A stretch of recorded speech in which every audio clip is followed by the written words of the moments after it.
Have you ever sat beside a stranger in, like, total silence and felt completely understood? Oh, that's a rare feeling. Right. I mean, not that awkward, suffocating silence you get in a crowded elevator where everyone is just staring at the floor numbers. Terrified of making eye contact. Yeah, exactly. Yeah. I'm talking about a heavy but comfortable quiet.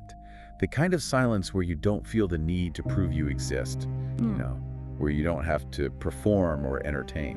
Well, I mean, that is a remarkably rare kind of space to actually inhabit, because we are so heavily conditioned to just fill empty air with noise. You really are. We offer up our credentials, our funny anecdotes, our complaints about the weather, mostly just to justify taking up space in a room. Right, like paying rent for existing. Exactly. To sit and be witnessed without uttering a single word requires this level of surrender that most of us find deeply uncomfortable, if not outright terrifying. And that terrifying, beautiful surrender is exactly where our deep dive begins today. Yes, it is. We are exploring a really fascinating melancholic book titled Whispers Under the Starlit Sea by Ujjwal Goswami. Which is just a gorgeous title, by the way. It really is. And we're looking at the first edition, which was published in February 2026. And, it carries this very simple, striking dedication that just says, "To Indu, who inspired me to write again." Which sets the tone perfectly, because if you open this book expecting a sweeping, traditional romance novel... Right, the grand declarations and dramatic airport chases. Yeah, exactly. If you expect that, you are reading the wrong text. Goswami has constructed something entirely different here. But completely different animal. I mean, this book is essentially a masterclass in how human beings use micronarratives, folklore, and, crucially, shared silence to heal from profound trauma. It's incredible how he weaves those elements together. It is. So, our mission for you today, as you listen, is to explore how the stories we tell others and the quiet spaces we leave between those stories ultimately reveal our truest selves.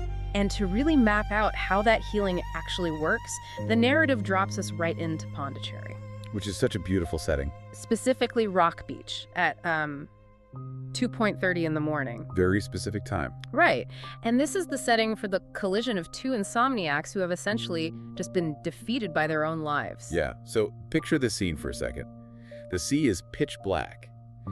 And first we have Uder. He's a freelance graphic designer who is just completely, utterly burnt out. Yeah, his exhaustion is so palpable in the text. It really is. He is exhausted by difficult clients who, either ghost him after weeks of work or just demand the absolute impossible. We've all been there. Right. And then we have Falguni. She runs a small boutique, sometimes referred to as Shorbat, or the Shantiniketan boutique. Yeah, lovely little detail. And her day was just as miserable, but in a very different way. She literally spent it crying in a trial room because a customer was just screaming at her over a blouse. Over a blouse. It's so mundane, but so soul-crushing. And here's the kicker, right? Despite being berated to the point of tears, she still gave that customer a discount. Yeah. That discount is a vital psychological tell, I think. How so? Well, it shows us her primary trauma response, which is fawning. Fawning, okay. Right. She is absorbing the world's sharp edges to keep the peace. She's shrinking herself to manage other people's volatility. Wow, yeah, so she's basically internalizing the conflict so the other person doesn't have to. Exactly. So you have these two battered, exhausted people, and they end up at Rock Beach. And they happen to sit on the exact same bench. The third bench from the left. The third bench from the left. And they do this every single night for nearly 3 months. I mean, 3 entire months. 90 days of sitting next to a stranger in the middle of the night. And they do it without saying a single word to each other. They simply share the physical space. Okay, let's unpack this because it is incredibly easy to just, romanticize the idea of two lost souls sharing a poetic silence by the sea. It sounds like a movie scene. It does. But I really want to push back on the poetry of it for a second. 3 months of sitting next to someone at 2:30 a.m. without speaking isn't just some quirky meet cute. That is an emotional standoff. An emotional standoff. Okay, well, an emotional standoff usually implies a defensive posture. How are you defining the standoff here? Well, I mean, it's this intricate dance of avoidance. They're both waiting for permission to exist in someone else's orbit without the pressure of providing a bio. A bio, right. Like an elevator pitch of yourself. Exactly. Think about what happens when you meet someone new. You immediately have to supply this summary of your life. Like, here is what I do for a living. Here is my relationship status. Here's why I'm sitting on a beach at 3 a.m. It's exhausting having to justify your presence constantly. It is. So the silence acts as an emotional Trojan horse. By demanding absolutely nothing, the silence sneaks past their walls and lowers their defenses so that, eventually, something real can actually get in. That's a great analogy, and you see that dynamic perfectly validated when the silence finally breaks. All right, it takes a while, but it does break. It happens on a particularly god-awful night for both of them, and it breaks with just a simple hi from Falguni. Just one word. Just one syllable. And that initiates their nightly ritual where they agree to share one story a night. But Falguni lays down a really critical boundary early on. Oh, this part is so important. She states, I leave in stories. Love is just one kind of story. That line, it completely changes the stakes of their entire interaction. It takes the pressure of a romantic trajectory completely off the table. It really does. It establishes the bench as this neutral waiting room. They are merely outwaiting the night together. Waiting room, yeah. It's a sanctuary where neither of them is obligated to fix the other. In psychological terms, when you remove the pressure of an expected outcome, like a romantic relationship, you dramatically reduce performance anxiety. Right, because there's no failure if there's no goal. Exactly. Because no one is trying to fix them or date them, they can actually begin to communicate authentically. But, direct, unvarnished vulnerability is still way too dangerous for them at this point. Oh, absolutely. They're not ready for that. Right, they don't just sit down and start reciting their worst traumas right away. Yeah. They use fictional proxies. And this is where the microfictions in the book come into play. Which are just so beautifully written. They really are. They start exchanging these allegorical, almost fairy tale-like stories to test the emotional waters. They're basically dipping their toes into intimacy while keeping all their armor firmly strapped on. Yes. So let's look at Uttar's story about the man who painted sorrows. I love this one. He tells Falguni about an artist who just flat out refuses to paint sadness while it's happening. The artist only paints the aftermath. The aftermath, right. He describes the painting of a woman standing in a flooded room, water up to her chin, but her face is completely dry. Because, as the artist explains, he paints the part when sorrow sits quietly beside you and stops trying to leave. The mechanism there is fascinating. Because the artist isn't interested in the acute crisis, right? Not the initial shock or the scream. Yeah, not the dramatic part. He is capturing chronic grief, the long, boring Tuesday 3 years after a tragedy, where the sadness is just like a permanent piece of furniture in the room. Oh, that's such a heavy, real image. And then Falguni counters with her own proxy. She shares a story called Letters from a Stranger. Right, the fabric shipments. Yeah, she explains how she once exchanged anonymous letters hidden inside fabric shipments with a total stranger. There were no names attached, no commitments expected. Complete anonymity. Just a safe space to confess that the world was too loud, too demanding. She tells Uttar she learned from this stranger that small things stitched with love are louder than all the noise in the world. It's all about seeking intimacy without the risk of exposure. Exactly. And then we have Uttar's story of Vasu, the man who married a calendar. This one is so heartbreaking. It is. It's about a postman who falls desperately in love with Wednesday, the 17th of March. He literally slips a brass ring onto the physical calendar page and refuses to ever turn it. He just lives in that one single day, forever. The story of Vasu is a textbook study in complicated grief. I mean, these aren't just quirky fables to pass the time. No, not at all. Every single character in these stories, the girl waiting 108 seconds at a traffic light for a stranger she never speaks to, the clockmaker who slows down time for a grieving widower, the man marrying a calendar, they are all perfect, mirrored reflections of Uttar and Falguni's own fractured relationship with time, grief, and longing. Here's where it gets really interesting, though. Think about how we do this in our own lives, right? But we do it all the time. When a coworker or a friend asks how you're doing, you might tell a funny, self-deprecating story about a chaotic family dinner or like a minor disaster on your commute. Right, you make it a bit. Yeah, you're entertaining them, yes. Yeah. But you're also using the story as camouflage, so they don't ask you why you actually look so incredibly tired. That is so true. We hide behind our anecdotes. These stories are elaborate defense mechanisms. By wearing the mask of a storyteller, Uttar can stand on that beach and scream, "I am stuck in the past and I am terrified of moving on." But he can pretend he's just reciting a fable about a postman. It allows him to be seen without the terrifying exposure of actually claiming the pain as his own. Right. Camouflage is an excellent framework for this. The fiction acts as a buffer zone. It allows them to gauge how the other person reacts to themes of grief or inadequacy without any personal risk. Like testing the ice before you walk on the frozen lake. Exactly. But the inherent flaw in camouflage is that it only works as long as you stay hidden in the correct environment. You can only hide behind metaphors for so long before reality breaches the perimeter. And reality breaches it hard. Yeah. The pivotal shift in the narrative happens when Falguni runs into her ex-husband outside a bank in broad daylight. Right, away from the safety of the night. The metaphor completely shatters. She shows up to the beach that night, not with a whimsical microfiction, but with a lumpy cloth bag containing 6 cold beers. The ghost beers. The ghost beers. The specific sensory details Goswami provides here are vital for understanding Falguni's mental state. She doesn't arrive at the beach feeling angry at her ex. She doesn't feel scared. She tells Ujjwal she just feels hollow. That word carries so much weight. Hollow. It really does. She recounts how her ex-husband used to make her feel like a scar. She details how he criticized her stretch marks and how he mocked what he called her stubborn dreams. And pay attention to what Ujjwal does in response. He doesn't offer toxic positivity. He doesn't try to silver line it or tell her that her ex is a jerk who doesn't know what he's talking about. No, he doesn't try to fix it at all. He just sits with her for this ghost beer exorcism. He holds her hand and tells her that she isn't a scar. He tells her she's already a soft place to land. That profound, unconditional acceptance is the catalyst for a mutual unmasking. The fictional wall they've spent weeks building just evaporates. It's a huge turning point. It is. Uttar finally abandons the parables and tells his real story.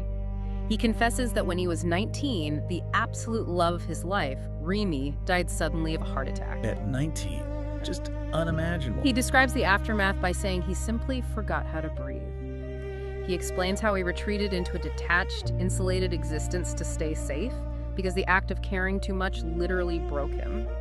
And Falguni matches that raw vulnerability. She completely drops the polished boutique owner persona and confesses what she calls her Ulanga Raja complex. Oh, this part is brilliant. To really grasp the weight of that confession, we need to look at the cultural anchor Goswami is using here. Right, because not everyone will catch that reference. Exactly. Ulanga Raja refers to a well-known story by Rabindranath Tagore. It centers on a tribal king, someone deeply connected to the earth and just stripped of pretense, who is suddenly thrust into the sophisticated, highly judgmental environment of the city. A real fish-out-of-water scenario. Yes. And the city folk relentlessly mock him for his rawness, his lack of polish, and his inability to conform to their refined standards. And Falguni is essentially saying she is that tribal king, just wearing boutique clothing as a disguise. Yes, exactly. Her ex-husband had convinced her that underneath her small business owner success, she was just this unpolished, raw, ultimately unlovable imposter. The boutique, the styling, the accommodating customer service, it was all just armor. It was a survival tactic. Now, as a reader, seeing them drop these shields is incredibly moving. But put yourself in their shoes for a second. Think about how terrifying it must be to drop that fictional shield. It's like stepping out into traffic. Right, to stand there without the camouflage you've relied on for survival. I have to wonder, is it possible that those fictional stories they told for weeks actually prepared them for this real-world trauma dump? I look at it like they were building a bridge out of paper. A paper bridge is an interesting visual, but psychological scaffolding might be a more accurate mechanical framework here. Okay, scaffolding, I like that. Tell me more. Well, they were building a temporary structure around the wreckage of their actual lives. Each microfiction was a plank. The fiction allowed them to stand side by side, safely elevated, looking at the damage below without being buried under it. Wow, that makes a lot of sense. And once the structure of their trust was strong enough tested by the ghost beers, they didn't need the scaffolding anymore. They could finally stand on solid ground. And standing on solid ground changes everything. Because look at the realizations they come to during this exorcism. Falguni realizes she doesn't want to be a battle someone survived anymore. No, she wants to be a softer place to land. Yes. And Uttar realizes that his protected detachment hasn't kept him safe at all. It has only made him profoundly lonely. The ghost beers mark the exact transition point. They go from telling stories to each other to actually being a story together. But the problem with a 2:30 a.m. sanctuary by the sea is that it operates in a total vacuum. It is completely isolated from the demands of real life. The real world always comes knocking. It does. To know if this connection can actually hold their weight, they have to stress test it in the daylight. which forces this completely unplanned, spontaneous trip to Darjeeling for New Year's. And this trip is the ultimate anti-rom-com. It subverts every single expectation you have of a romantic getaway. The deliberate absence of typical romance tropes is precisely what makes the trip so powerful. Yeah, they don't do the standard things at all. No. For trauma survivors, the traditional markers of romance, like grand declarations, defining the relationship, promising forever, those are often deeply triggering. They represent pressure and inevitable failure. Which they're both terrified of. Exactly. Yeah. So in Darjeeling, there is no desperate defining of the relationship. They refuse to label it. They just exist alongside one another. There is this stunning, quiet moment at sunrise on Tiger Hill. They are looking out at the Kanchenjunga Mountains. The sky is painting itself these incredible, vibrant colors, and everyone around them is gasping and taking photos of the view. Right, everyone is focused on the spectacle. But Uttar isn't looking at the mountain. He's just watching Falguni. It's such a subtle, beautiful shift. And even in Darjeeling, the stories don't stop, but their function really evolves. How so? Well, they are no longer hiding behind them. They are using them to articulate their current state. Uttar tells the story of the man who sold blank diaries. Oh, I love the Shimla story. It's about a man in Shimla who sells empty notebooks to tourists. When asked why, he explains that he isn't selling paper, he is selling space to feel. And that is exactly what Uttar and Falguni have been giving each other since that first night on the bench. Space to feel. Space to feel without the demand to fix. You know, when they're packing to leave Darjeeling, you can feel this immense tension in the text. You expect one of them to demand a commitment, to say, let's be together forever. But instead, Falguni just asks for one more day. She literally asks, let's stay one more day. Just one more day. And I think that is a profound psychological mechanism. By asking for just one more day, she stays entirely in the present. She doesn't trigger the anxiety of the future. It takes an immense amount of courage to just exist in the present, sharing a thermos of tea without forcing a permanent label onto the connection. You don't need the label if you have the space and the trust. That evolution of connection follows them all the way back to Pondicherry. Right back to where they started, but completely changed. Exactly. The transition from empty silence to fictional proxies to shared trauma finally culminates in the creation of brand new shared memories. During a monsoon back home, Uttar reveals a secret painting he made of Falguni. And it's not a painting of her as the polished, put-together boutique owner. It's a painting of her sitting on the beach in the dark, with a meteor streaking behind her in the sky. He painted her exactly as a memory. The inclusion of the meteor really anchors the evolution of their relationship. Earlier in their acquaintance, they caught the Ursids meteor shower together on the beach. The Ursids, yep. The Ursids are a quiet, often overlooked meteor shower that happens near the winter solstice. Uttar gave her what the book calls the gift of falling stars. That phrasing is just so beautiful. In traditional folklore, a falling star is a prompt to make a wish for the future. But Uttar paints it as a captured memory of the present. He isn't asking her to wish for a future with him. He's proving that he actually saw her exactly as she was in that specific moment in time. So they are no longer hiding behind metaphors at all. They're generating their own reality. Yes, exactly. Which brings us to the beautiful combination of the book itself. On Uttar's birthday, Falguni gives him a wrapped gift. It's a physical bound book titled Under the Starlit Sea. It is a physical compilation of all the microfictions and stories they shared on that third bench from the left. All those nights of talking. All of them. And the phrasing she uses when she hands it to him is really the thesis of the entire novel. She doesn't say, I wrote this for you. She says, we wrote them. We wrote them. It synthesizes the entire journey so perfectly. From two isolated insomniacs sitting in a standoff to co-authors of their own healing. It's a beautiful arc. True intimacy, as Goswami so masterfully illustrates in this book, doesn't always roar. It doesn't always demand attention. Sometimes it just breathes slowly in the dark, waiting for you to be ready. It serves as a powerful psychological reminder that silence is not an absence of communication. When shared with the right person and under the right conditions, silence is the most profound communication of all. I completely agree. It is the ultimate validation that you are enough, exactly as you are, without having to perform, without having to entertain, and without having to hide your scars. So what does this all mean for you as you navigate your own life, your own relationships, and your own quiet moments? That's the real question. The core insight here is that you find your truest connections in the people who don't crowd the room. The people who will sit on a bench with you at 2:30 in the morning and demand absolutely nothing. Just their presence. Right. The people who will drink ghost beers with you on your worst days and who give you the space to be at Yulanga Raja raw, unpolished, and completely yourself. The people who understand that sometimes selling you a blank diary is the greatest act of love they can offer. Which leaves us with a final thought for you to mull over as you go about the rest of your day. Take a close look at the relationships in your own life right now. Are you constantly filling the space with noise, with chatter, with stories of your achievements or your busy schedule, simply because you are terrified of what the silence might force you to confront? It's a tough question to ask yourself. It really is. Or have you been lucky enough to find the person with whom your silence is no longer an empty room, but a quiet place, waiting for you to rest?